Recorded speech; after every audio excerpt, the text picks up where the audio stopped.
बिस्मिल्लाहिर्रहमानिर्रहीम। नाज़रीन, मैं हूं अज़मत खान और आप देख रहे हैं प्रोग्राम अज़मतनामा। आज के इस व्लॉग में अब आपको बताएंगे टैक्स के हवाले से वो मालूमात जो एक आम शख्स जानना चाहता है या आम शख्स के इल्म में होनी चाहिए। वो मालूमात आज के इस व्लॉग में आपको देंगे।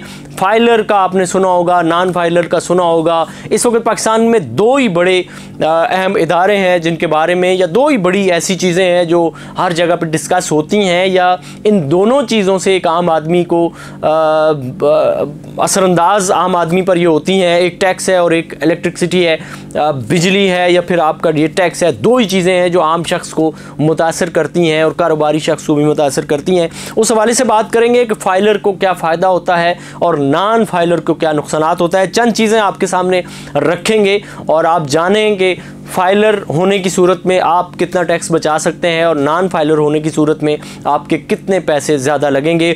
अगर आप फाइलर हैं तो आपका प्राइस बैंड अगर निकलता है तो उसमें आपको 15% टैक्स देना पड़ेगा, और अगर आप नॉन फाइलर होंगे तो आपको यही टैक्स 30% देना पड़ेगा। और अगर आप फाइलर हैं और सेविंग अकाउंट रखते हैं, सेविंग अकाउंट की आपकी प्रोफाइल है, तो आपका जो टैक्स होगा वो 15% होगा, और जो नॉन फाइलर के लिए होगा वो 35% होगा। और इसी तरह ऑक्शन प्रॉपर्टी अगर आप कोई लेने चाह रहे हैं और अगर आप फाइलर हैं तो 5% आपका टैक्स होगा, और नॉन फाइलर के लिए यही 10% होगा।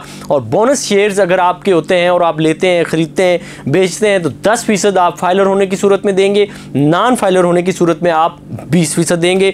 मोटर व्हीकल लीजिंग आप करवाते हैं, कोई गाड़ी, कोई मोटरसाइकिल, कोई कार वगैरह आप लीज़ करवाते हैं बैंक से, तो आपको फाइलर होने की सूरत में 0% टैक्स देना होगा, और नॉन फाइलर होने की सूरत में यही टैक्स आपका 12% हो जाएगा। उसी तरह अगर कोई कमीशन की आपको रकम मिलती है, उस रकम में से 12% फाइलर टैक्स अदा करेगा, और नॉन फाइलर के लिए ये 24% हो जाएगा। और अगर कैश विड्रॉ करवाते हैं आप किसी भी बैंक से ATM के ज़रिए, तो आपको फाइलर होने की सूरत में 0% देना पड़ेगा, और नॉन फाइलर होने की सूरत में आपको 6% टैक्स ये देना पड़ेगा। और इंटरनेशनल ट्रांजैक्शन अगर आप कर रहे हैं और आप फाइलर हैं तो 2% आपको टैक्स देना पड़ेगा, और अगर नॉन फाइलर हैं तो यही चीज़ आपको इंटरनेशनल ट्रांजैक्शन पर 10% देनी पड़ेगी। और इलेक्ट्रिसिटी बिल अगर आप देते हैं और आप फाइलर हैं तो 25,000 रुपये तक अगर आप बिल दे रहे हैं तो आपसे 0% टैक्स चार्ज किया जाएगा। और अगर आप नॉन फाइलर हैं और 25,000 रुपये तक आपका बिल आया है तो 7.5% जो है उसका टोटल का वो आपको टैक्स देना पड़ेगा। और इसी तरह अगर आप विजिटिंग फैकल्टी हैं, टीचिंग करते हैं किसी यूनिवर्सिटी में, या आप PhD के और MPhil के सुपरवाइज़र हैं, या इसी तरह आप कोई दीगर इस तरह की अपनी सरगर्मियाँ करते हैं टीचिंग के हवाले से, और आप फाइलर हैं तो आपको 11% टैक्स देना पड़ेगा। अगर आप नॉन फाइलर हैं तो आपको 22% टैक्स देना पड़ेगा।